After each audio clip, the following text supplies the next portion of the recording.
By the way, you see the Lakers questionable tonight. Anthony Davis and LeBron. Really? Also known as the Lakers. What is up, everybody? Welcome into the DNVR Nuggets podcast. Let's go. Let's go. Vogt, you don't know how good that is to hear because last night on this very show, nobody had an air horn. Nobody even had a sad trombone. It was depressing. I don't know what I would have had for you last night either. You would man. have had a fake energy sad trombone because you always have the energy for the sad trombone. Eric gave a fake laugh. He did give a fake was laugh. It was terrible. Eric almost wasn't on the show. He was this like I gave him the option. He was like, "I'm going home. I'm not going to be on," and then he ended up staying.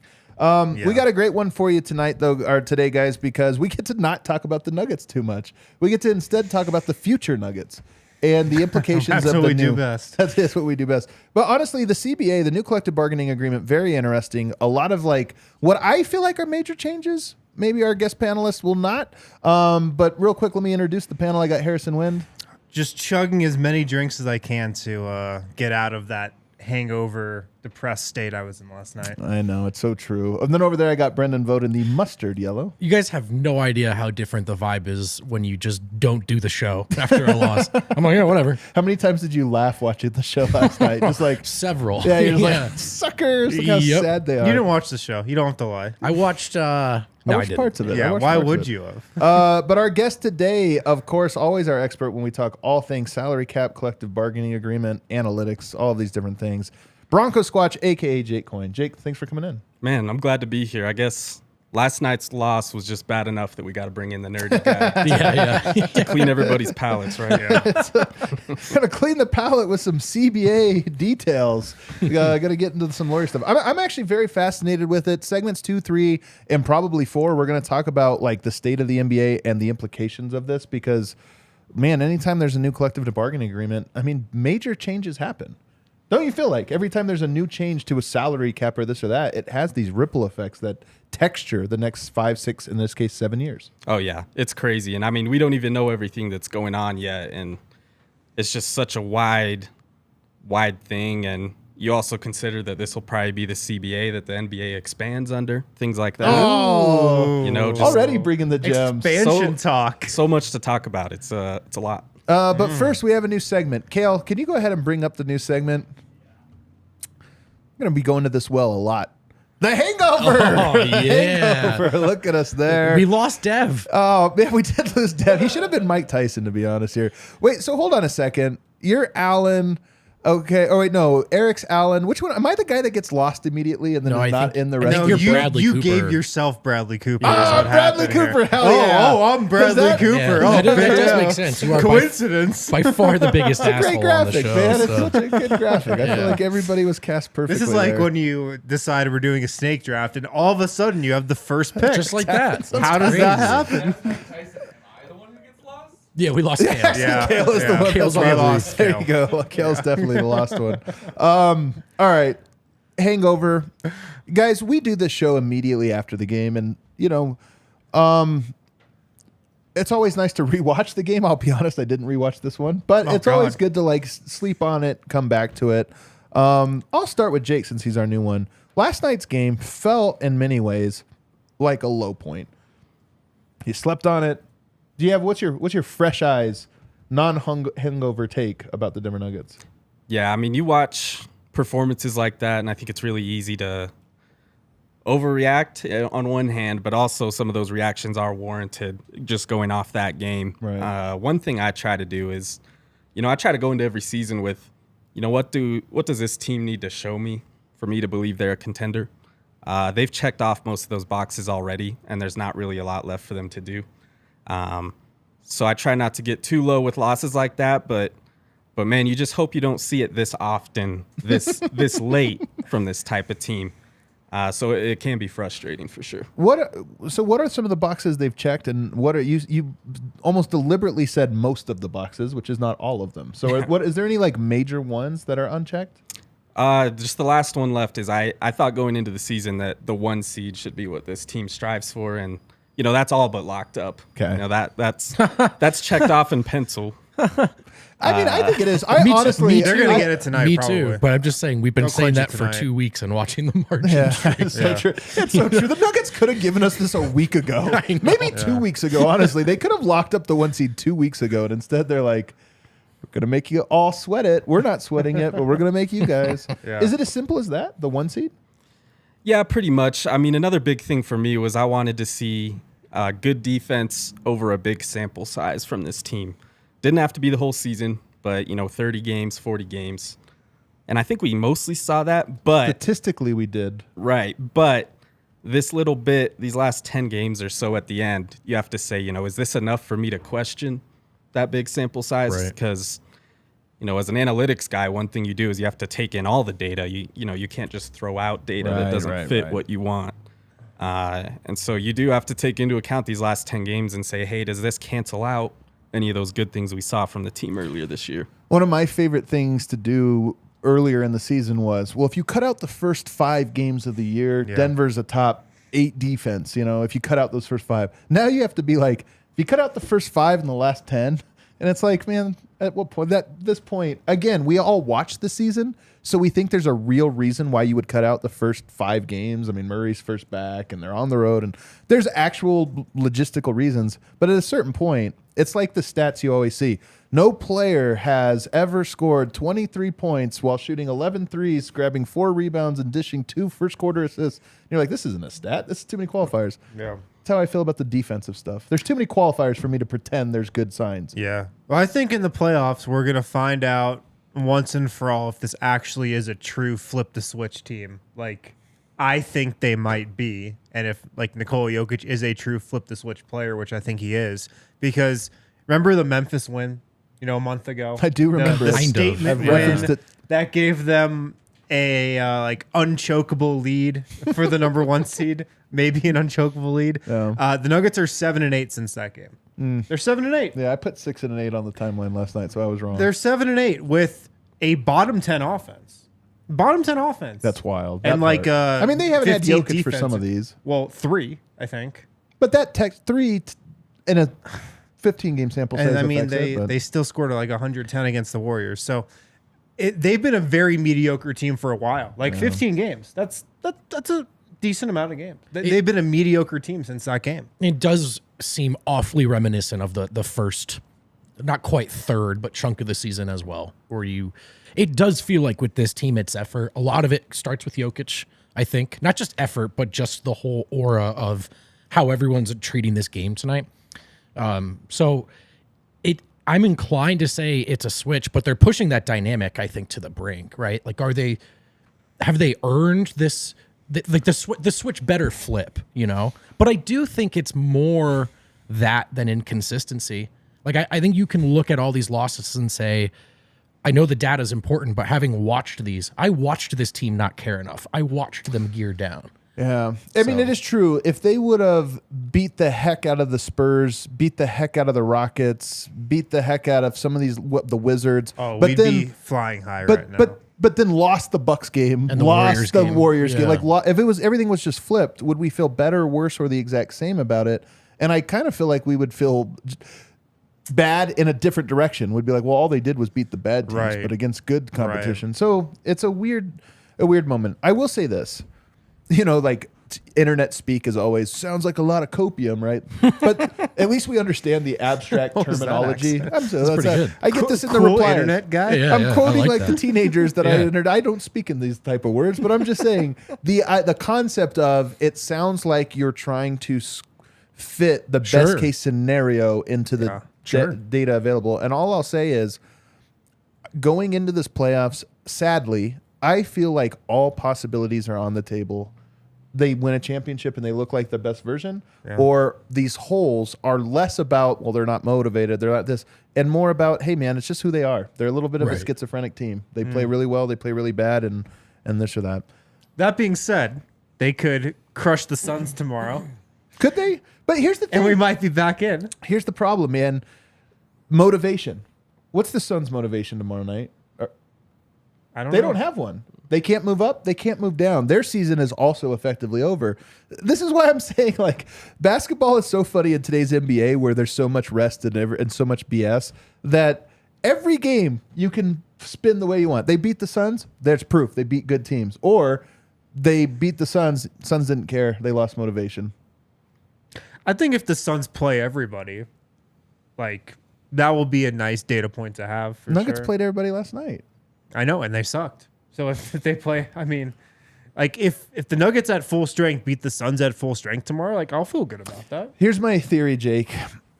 The Nuggets don't play defense easy. It takes effort. They have to have effort to play good defense. But they have to have pressure to have effort. And they don't have pressure right now, so they don't have effort. And if they don't have effort, they don't have good defense. And if you don't have good defense, your offense needs to be incredible in order to win, even against bad teams. Last night, it wasn't, and they lost to the Rockets. Does that give you, I mean, does this seem linear to you that this is why the Nuggets are such a schizophrenic team, is that their defense specifically requires 90% effort or higher?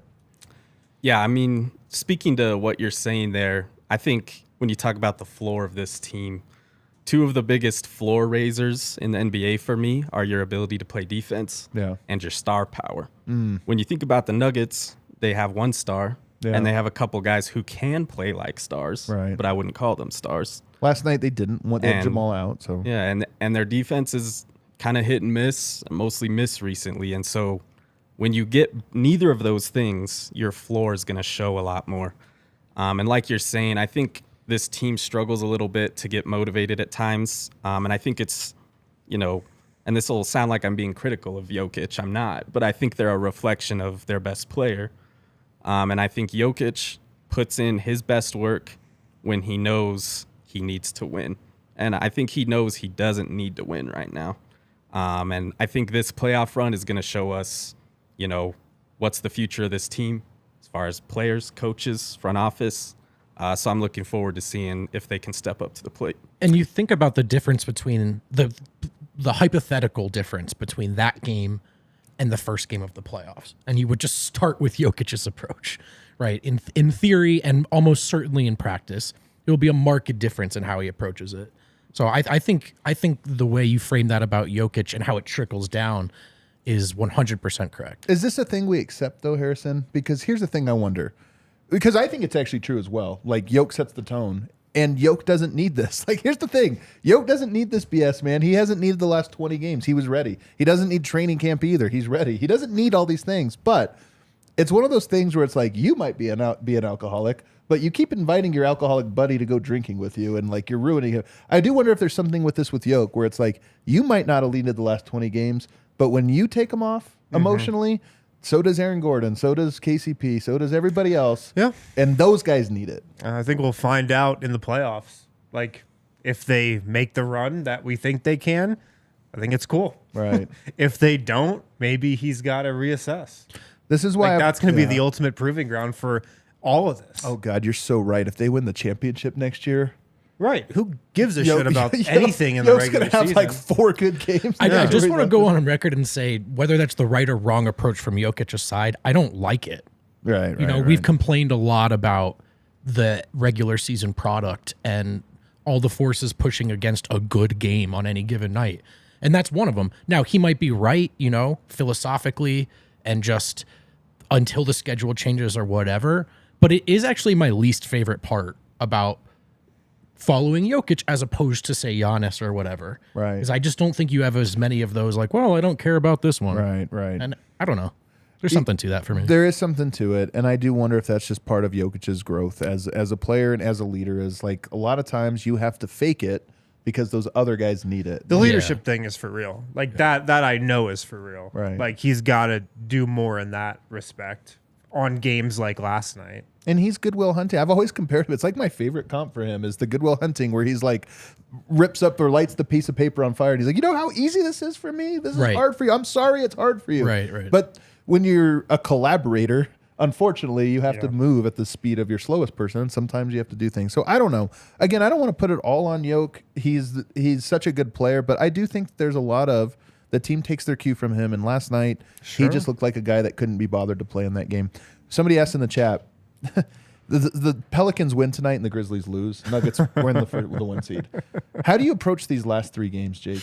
If the Nuggets secure it tonight in the lamest of all possible ways, not by taking it, but by being given to them. God. Does that mean the next 3 games you just kind of punt on? Rest up? I mean, I'm a big proponent of not having too much rest. Yeah. And they do get a full week off between games. If there's anybody dealing with little injuries, I'd say definitely sit them. Jamal Murray. But like Jamal Murray playing last night was dumb, but yeah. But like certain guys like KCP, I would just put him out there and say, hey man, just shoot it 15 times. Like get a rhythm. Get over this slump. Yeah, that's a good Michael Porter, I'd say, let's throw you out there, try a couple new things, something like that. So I definitely wouldn't push anything if the 1 seed gets clinched tonight, but I also wouldn't just rest everybody. There's also a funny thing Aaron Gordon shed a light on in the last practice where he said we're trying out a lot of new offenses, because we want to expand the playbook and make everybody's scout be huge. Like everybody has to scout 150 plays rather than 30. So I do wonder also late game, like why are they in a slump? Maybe it's because they're doing a whole bunch of new stuff and it's like they're trying to win in some different ways. I think it's more the motivation aspect of this. But nonetheless, I hope that was the case for barely getting to 100 points against the Houston Rockets. I hope that was the reasoning. It honestly might be, though. Like, please, God. Look, it honestly might be. All right, let's take a break on the other side. Let's start to dive into some of this stuff because it has implications for the Denver Nuggets this summer. Okay. I think. We'll ask Jake. Breckenridge Brewery, Breck Brew, the official beer of DNVR. Check out the Mile High City Golden Ale from Breckenridge Brewery. If you don't know where to get Breck Brew, check out the Breck Brew Beer Locator. It's on their website. Type in your location, your address, your zip code. That will tell you where to get Breckenridge Brewery. Check out the Mile High City Golden Ale. Now that it's Nugget season, check out the Avalanche Amber Ale. Still Avs season. That's what we drink when we're watching the Avs. Vanilla Porter Jr., Good Company Hard Seltzer. Tons of options with Breck Brew. Breckenridge Brewery, the official beer of DNVR. Also, shout out to our friends at IV Nutrition. Stop by their Wash Park location, corner Alameda and Downing. You have to go to that location only. Yeah. Anyone who mentions DNVR when they come in, they get 50% off their first IV nutritional drip. These things are pretty expensive, so like this is a huge discount. This is a huge offer from them. It's at their Wash Park location. You have to go to that location, corner of Alameda and Downing. Anyone who mentions DNVR when they drop in gets 50% off their first IV nutritional trip. Give them a call, 720-259-4404. IV nutritional therapy works on a foundational level by safely and directly delivering vitamins, minerals, and other nutrients directly to the body, which in turn optimizes the body's natural ability to activate its self-healing mechanism. So check out IV Nutrition today. We need the hook it to my veins player of the week. Dude, I need an IV this morning. You did? That's when I should have dropped by IV Nutrition this Why? morning. Is it the temperature drop? That's what always gets me. That was the game last night. Oh, I need an IV after a game like that. all right. I don't know if that's on their list of like they got the express lunch break drips, the intermuscular injections.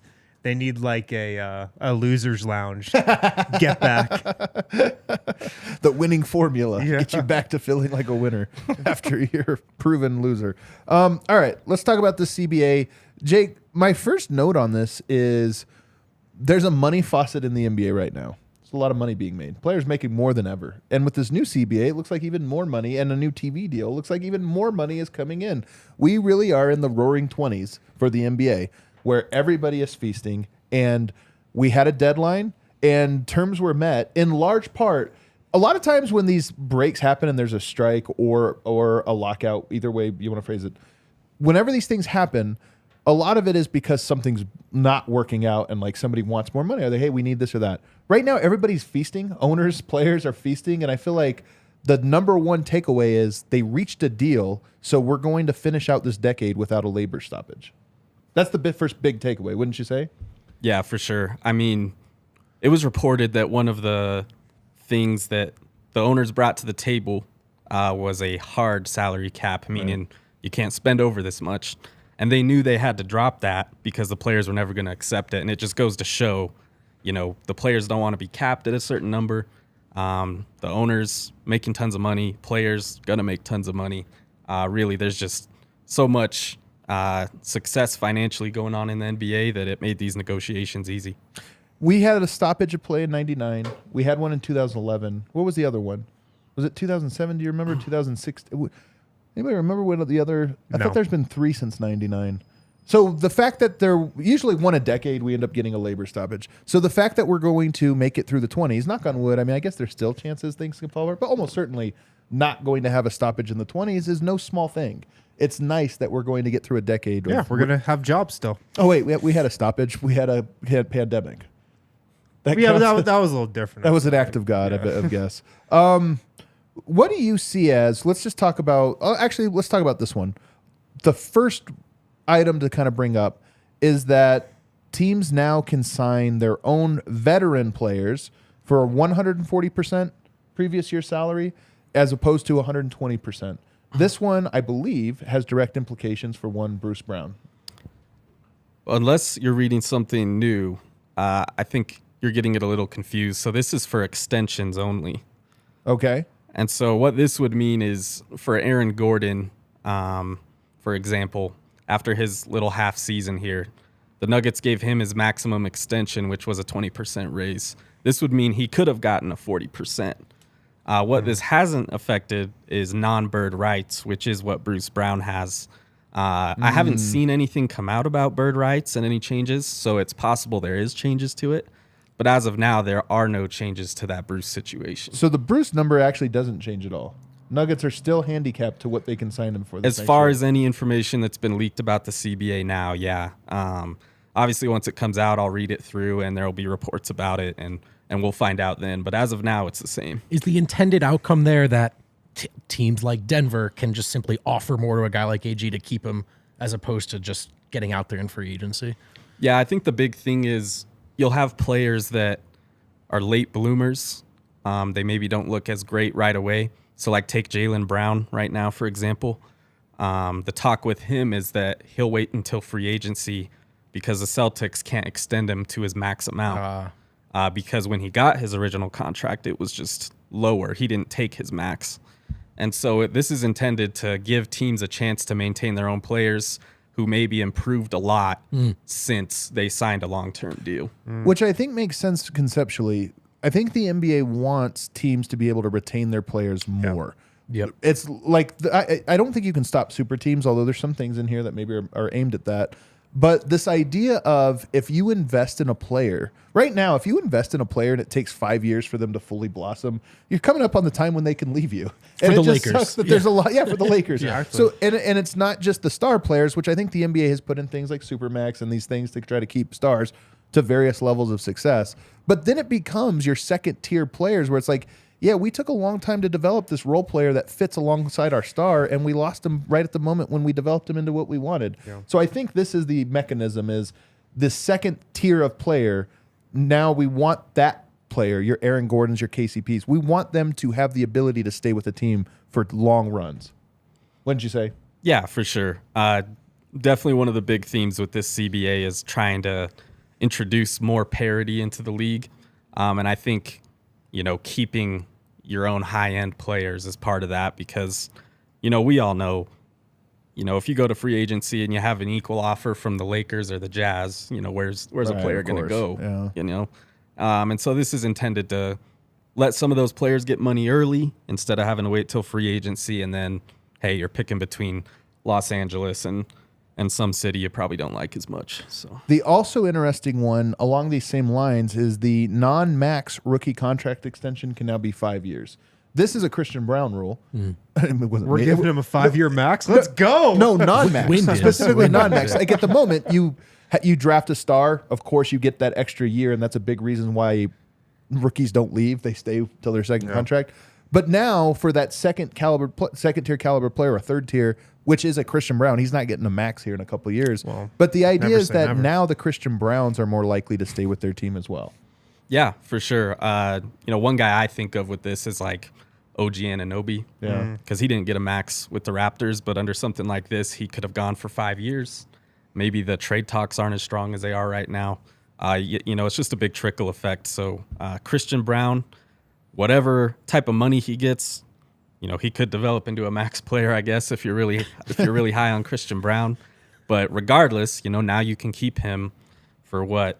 He could have another 8 full seasons as a Nugget under this type of thing. So it's a good deal. And I think that in the NBA, the way it works is the guys that are slightly below max, like OG Anunoby, teams end up overextending themselves because they're like, he's not a max, but we have to pay him. Otherwise, we're going to get Jalen Brunson. Totally. But now you might be able to be like, hey, we're not paying you that crazy 25, 30 million a year, but we are going to give you 5 years. And over the course of it, you have to decide, is it worth it to get the extra $10 million guaranteed, but it takes 5 years? And I think that helps teams. There's a lot of teams that are like put in that position. Jalen Brunson maybe is a bad example because he's actually playing up to his giant contract. But I also understand, at least in part, why Dallas would look at that and go, is this really our team we're going to build for the next 5 years is Jalen and Luka? It's a tough spot to be in. Maybe they would have saved him if they had this 5-50-year non-max they could have given him. Yeah, totally. I mean, it's such a big butterfly effect, and I'm really curious to see the type of deals that some of these rookie scale contracts are going to get. Christian Brown to me feels like a perfect guy for this. Why I like the rule for him is because to me, 5 years is not a risk for Christian Brown. He's an easy player in my opinion to project. He's going to be a very solid role player. So if you can give him a 5th year, it's like perfect, man. Like we'll lock you up. It's a lot of money. I mean, $80 million. I don't know what it like. He gets out an $80 million guaranteed contract. Like for a player of his caliber, that's kind of unheard of. But if you can just add it over 5 years, it's like, okay, it's good for him. It's good for the team. Everything's good here. Let's go to the super. What are we calling this? The super cap? What are we going to start calling the second cap? Zach Lowe called it the lead apron.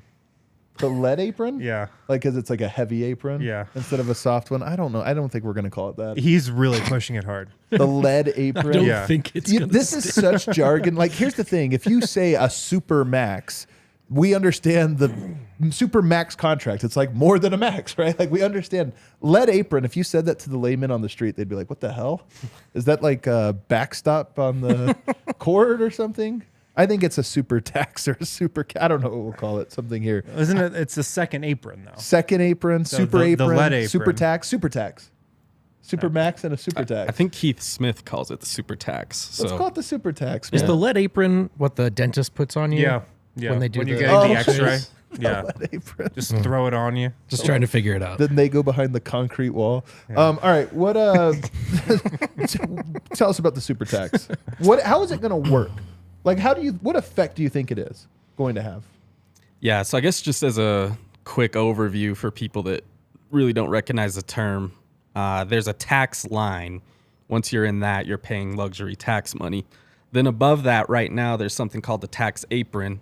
And if you surpass that, you're restricted to a smaller mid-level exception. The exceptions are is that the Yeah. biggest piece of this? The exceptions? As far as the new one?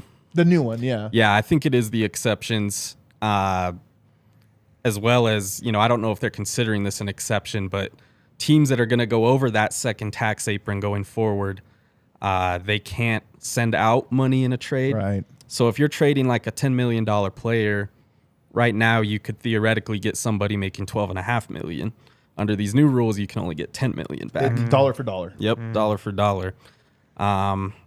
I'm trying to think what other rules there were with it. Even with exceptions or whatever, right? Because that's the Yep. idea is usually if you have a trade exception, then you take in more money than you sent out. Now, if you're in that super tax, you don't get it. And just to put this in the most layman terms, when you're in the tax, there's only a few exceptions you can use to sign new players, right? You either have veteran minimums and then you have the handful of exceptions. They're saying now if you're a super tax team, you don't get any exceptions. Is that right? Yeah, pretty much. I mean, technically, if you want to get really deep into it, bird rights is an exception that allows you to go over. They'll still have that. Yeah. But as far as like the exceptions a lot of people think of, For new players. right, the only ones they'll have is a minimum player exception. So, Okay. so they'll the be able to mid-level sign. is gone at that point. Yeah, so they could sign. So take like the Warriors, for example. If this was instituted this year, so they signed Dante Yep. DiVincenzo. Wouldn't have been able to do that. Who's in their playoff rotation, by the way. Yeah, This they is should why it's important. retroactively apply that, I think. You think, Oh, I agree. Yeah. Well, Yeah. you think I of Dante agree. Adam DiVincenzo Silver. and you're like, whatever. But it's like, no, every championship team needs a 6th, 7th, and 8th guy. Yeah, And dude. he's actually a good one. It's a great one. So Yeah, if and it I weren't think, him, who would it be? They would have like Moses Moody or something would be in that role. A completely unproven, which lowers their odds a lot, a meaningful amount. But I think one interesting thing to watch with it is, there's guys that take chunks of that exception. Right. So like I think Andre Drummond was an example this past year. I think he signed for like $3 million something. So let's take him for example. If he's looking at one of these super tax teams and they're offering him a minimum because they can't offer him more, is he more bound to take the minimum going forward because he wants to go to one of those teams? So I think that's a possible unintended consequence. Is you'll see guys that could make $3 or $4 million with the Jazz or the Nuggets maybe take a minimum deal with the Warriors or the Lakers because that's all they can offer. Don't like that. Well, this is what's well, Well, that could work the other way though too, right? Yep. Guys could say, "Hey, man, I'm taking the more money, please." Sure. So it's a funny thing where the reason for this rule is they don't like how much Ballmer and Lacob and a few others spend. When I say they, the ownership group and really the league, because certain owners have so much money and are willing to spend that money so recklessly that it's like, how can we possibly make this fair when Ballmer doesn't care if he loses $50 million this year? He just doesn't seem to care. So they're trying to put a thing in there where it's like we're restricting the advantage of that within reason. But the unintended consequence, or what you're suggesting here, is that it might actually cost the players money. Like the players agree to this, and I don't think you always think about like the super players. How does this affect them? But this might actually affect the Dante DiVincenzo's that make their living off of these exceptions. Those, you take out 5 teams a year who no longer can offer Dante DiVincenzo, what turns out is market value. And so he actually loses money on this. Yeah, there's certain players and that might still go to the same team anyway, which is the craziest part. There's certain players that live right within that realm of, I'm a role player, I look for the mid-level exception every year. Jay Crowder. Yeah. Big example of mid-level guy. And is this going to push some of those guys into lower tiers? That's one thing to watch. What's always funny about the negotiations in any of this is why I always laugh at the player empowerment word, because it really is empowerment of just so few people. It's the same thing with these labor negotiations, which is Jay Crowder following this in a way, like when something like this comes out and it's like, hey guys, we want to keep the faucet on. Everyone's like, all right, good, no lockout. What's it mean to me? Oh, for you, you're effed, man. Like, yeah, sorry, this is not good for you. Really good for Chris Paul though. Oh, it's great for the guys that are actually in the room, probably making the deal. That's my whole point. So it's a little bit interesting. So far, good for Christian Brown. We've determined. Not good. No effect on Bruce Brown. You know what? Good for Stan Kroenke, because he was never going to be the super tax guy. Right. So like we got him in the tax. We're not getting him in the super tax. Bad for Ballmer. Bad for Jay Crowder. Maybe bad for Dante DiVincenzo so far. Kind of interesting. All right, let's take a quick break. We got a lot. There's a lot more. The super tax, an interesting one, but we'll continue to pull on these other threads. When you get hurt, Backus & Shanker is here to help. They win for Colorado families. That's what Backus & Shanker does. They've been helping those who are seriously injured in Colorado for more than 25 years. And the coolest thing about Backus & Shanker is you don't pay them any money until they win your case. No fees while they work on your case, no upfront money that you owe them. They've won over $1 billion for their clients, and they have neighborhood offices in Denver, Aurora, Englewood, and Fort Collins. Backus & Shanker helps with all kinds of injury cases where you weren't at fault, car accidents, motorcycle, rideshare, pedestrians, trucks.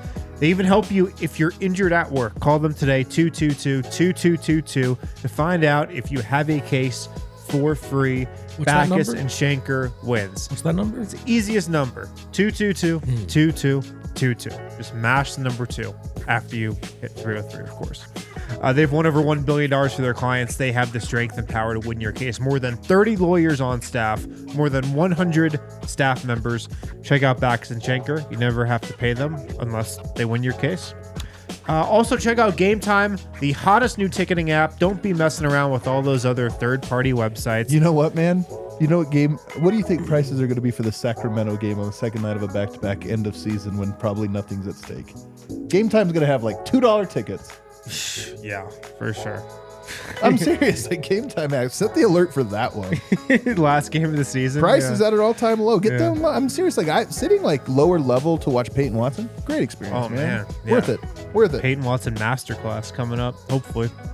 Use the code use the code CHGO. Is that the code That's here? not it. It's going to be DNVR. Yeah, we're DNVR. I was going to say, use the code DNVR. Use the code DNVR when you $20. create an account And I was like, why does it say that? That can't be right.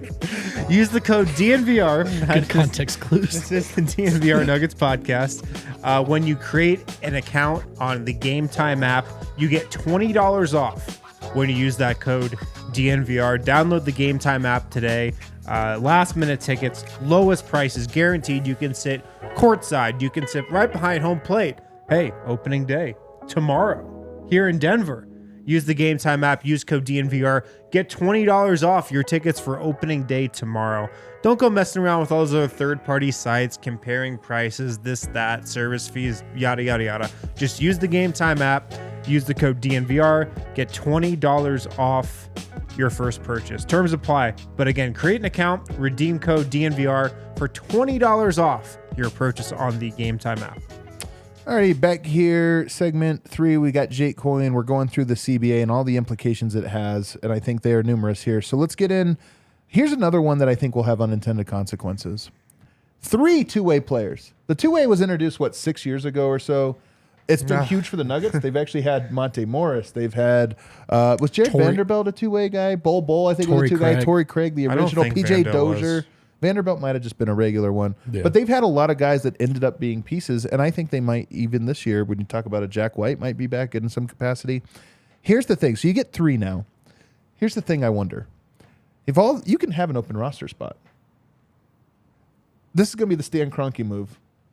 Getting bigger and bigger, spending more and more because you have your starters locked up.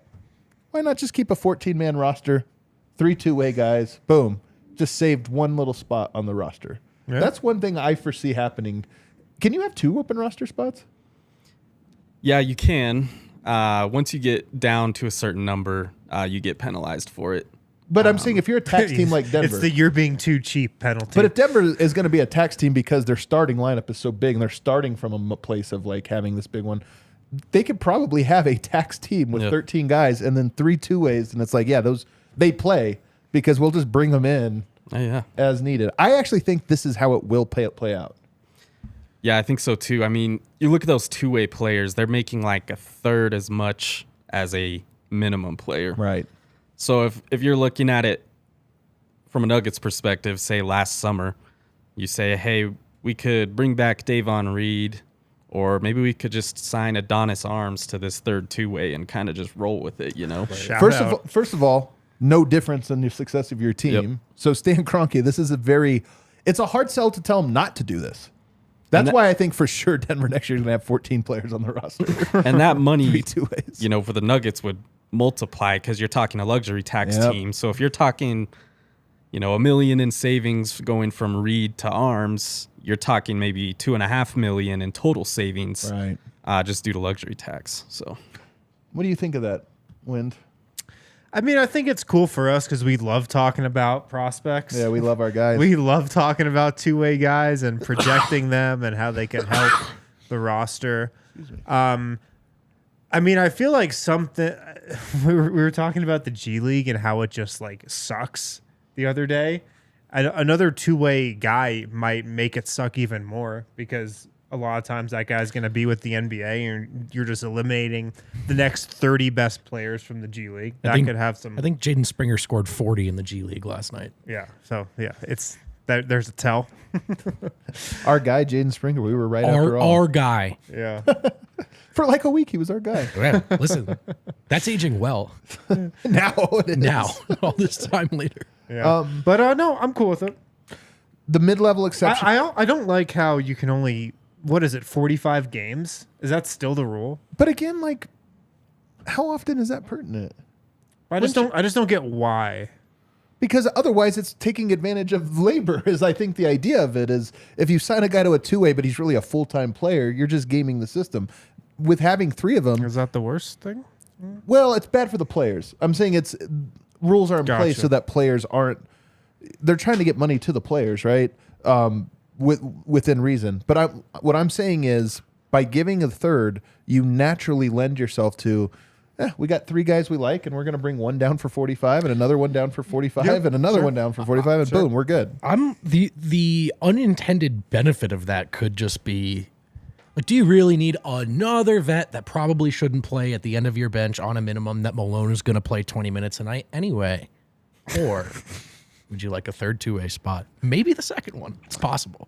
It'll be interesting to see how teams handle that. And that dynamic is actually, you're making a joke, but it actually is something to... No, I meant that. No, like, I mean, there's something to, like, what does our coaching staff want, and can we afford to not have this because we're going to have extra of these prospects? And just to add something last that has to do with that is when you're in a position like the Nuggets, sometimes you just need a few lottery tickets and see if they hit.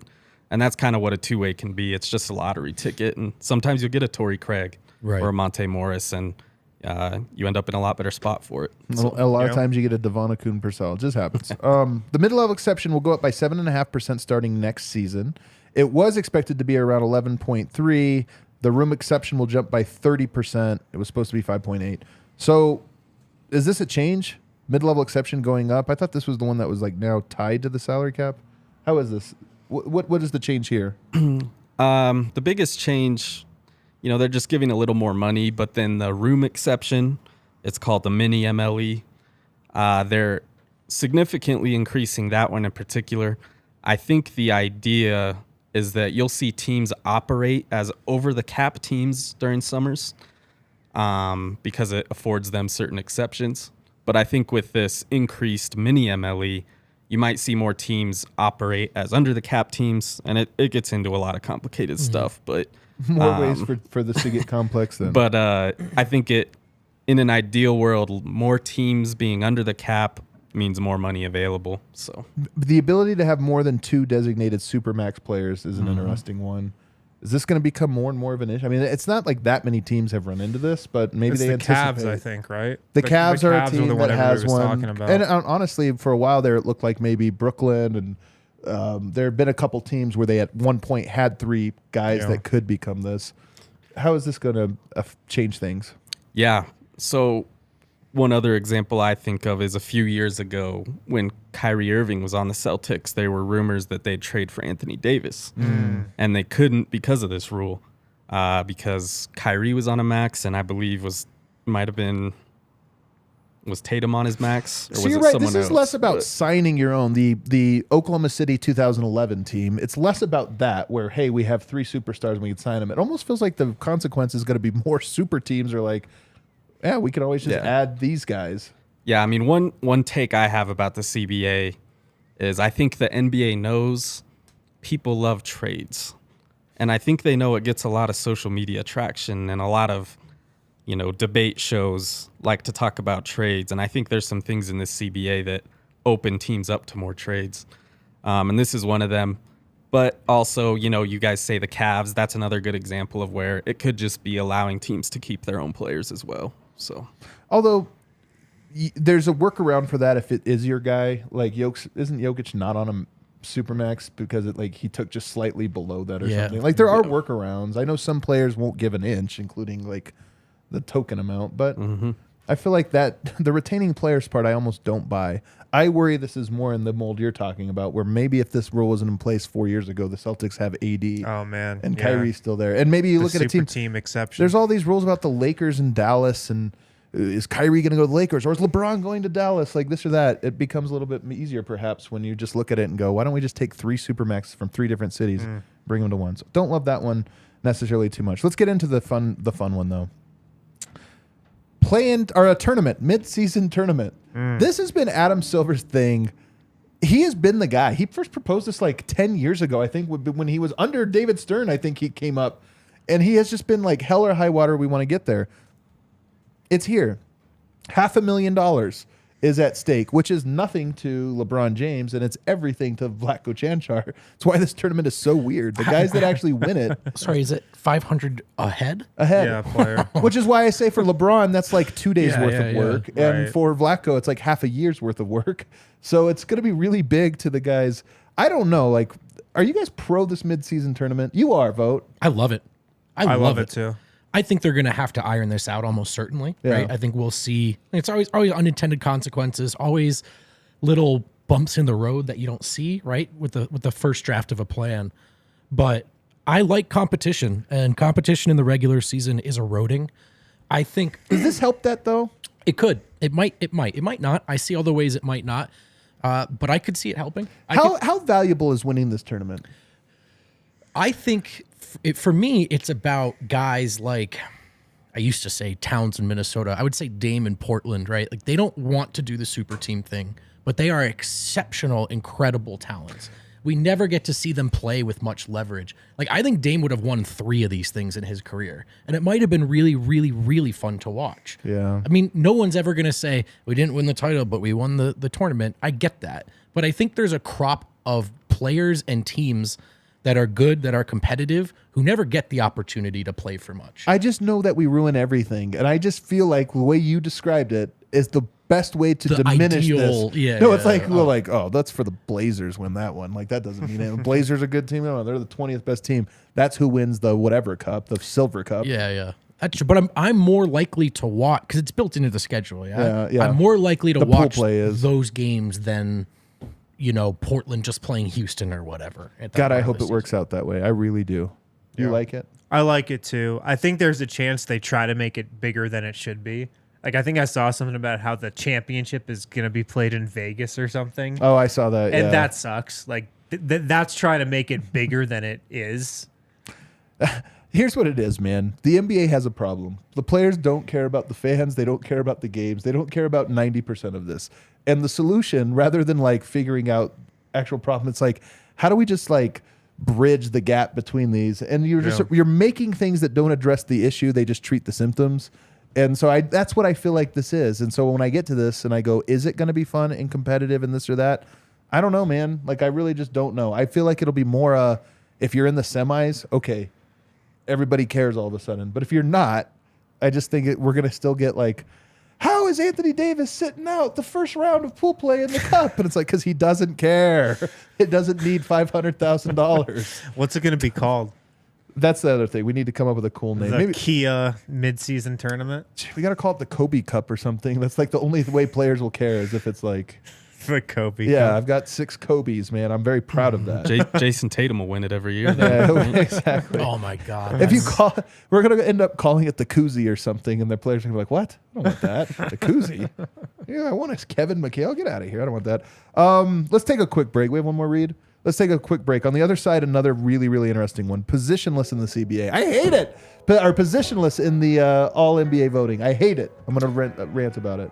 Shady Rays, guys, take on the sun with gear built to last. Our friends at Shady Rays have you covered for the warm weather ahead with premium polarized shades at an affordable price. Shady Rays is an independent sunglass company that offers a world-class product that's just as good as any expensive pair that you've probably worn. Durable frames, extremely clear optics for outdoor adventure. Use the code DNVR. This is exclusively for DNVR listeners. Nobody else can get this offer. Use the code DNVR, get 50% off 2+ pairs of polarized sunglasses. 50% off 2 or more pairs of polarized sunglasses with the code DNVR. That's at shadyrays.com. Rated 5 stars by over 250,000 customers. Shady Rays is giving out their best deal of the season. Again, shadyrays.com. Use the code DNVR. Get 50% off 2 or more pairs of polarized sunglasses. Also, shout out to our friends at Illegal Pete's. Grad season's coming up. Maybe you're hosting a grad party. Maybe you're going to somebody's grad party. Have Illegal Pete's cater that grad party. Illegal Pete's Catering will provide a spread that leaves the whole family proud. Look, if you have a grad party and you order Illegal Pete's to cater it, nobody's going to be disappointed. Everybody's going to be happy about that. Everybody's going to be raving about the food at your grad party if you use Illegal Pete's. Go to catering.illegalpete's.com. Catering.illegalpete's.com. Don't make yourself pull another all-nighter. Book your graduation catering ahead of time with Illegal Pete's. All right, we got to race through these last little bits here. There is basketball-related income is where the split comes for the revenues, basically, that players and owners split. They're adding new, that's not all the revenue that's made. There's some things that are accepted from this. They're adding now licensing revenues from the name and likeness of teams, which all you really need to know is that it'll inject another $160 million into BRI, which just means the salary cap will go up, not because the league is thriving, but because they've added new revenue streams into it.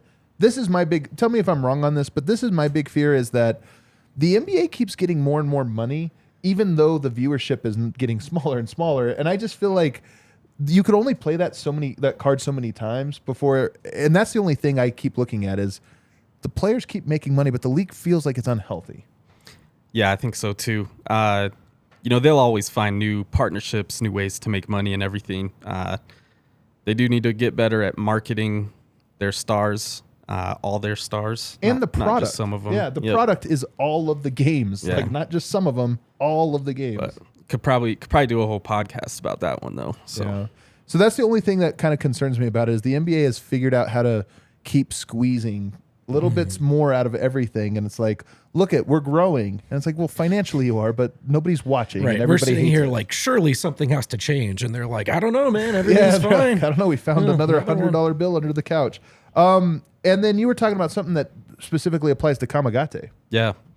So in the past, second round picks, if you wanted to sign them to multiple years, you had to use part of your mid-level exception. So when Denver signed Bol or Monte Morris to his original deal, that was out of their MLE, which means they couldn't use the rest of it, all on one player, that is. And so what this new exception does is second round picks, you can sign them to multi-year deals. We're not sure about the money on it yet, but you do it without cutting into your MLE. So assuming this applies to all second round picks and not just ones this year going forward, Kamagate, if he comes over this summer, they could sign him to multiple years and still have access to their full mid-level exception. So it could be that actually could come into play and Nice. maybe makes him more incentivized for them to look at him as a player to bring over right away. So his odds, I already thought it was likely he'd come over, but his odds probably went up quite a bit that he'll be on the roster next year. All right, let's talk very, very quickly. All NBA now is going to be positionless, but to be MVP, All NBA, you need to play in a minimum of 65 games. There are some conditions. I'll tell you, one of the ones I heard discussed was they were very afraid that, I'll just use an example of a random player, Joel Embiid, might play a game for 1 second and then immediately you could just check say Drew out. Holiday. He did that. He actually did this because here's the thing. All NBA is now tied to your contract. A lot of people have, if you make an All NBA team, you get a bonus or this or that. So there's actually an incentive for a guy with a broken hand to go out there, do the jump ball, call a timeout, and get him out of the game. They're trying to say, hey, that's one of the exceptions. That doesn't count. You have to have a good faith effort at playing a game. Can the league get around that? Probably. This will probably be a thing that's messy.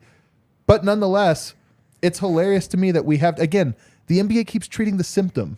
The problem is players don't give a shit about their product. Yeah. The symptom is guys aren't playing games. They're like, well, here, you have to play 65 games.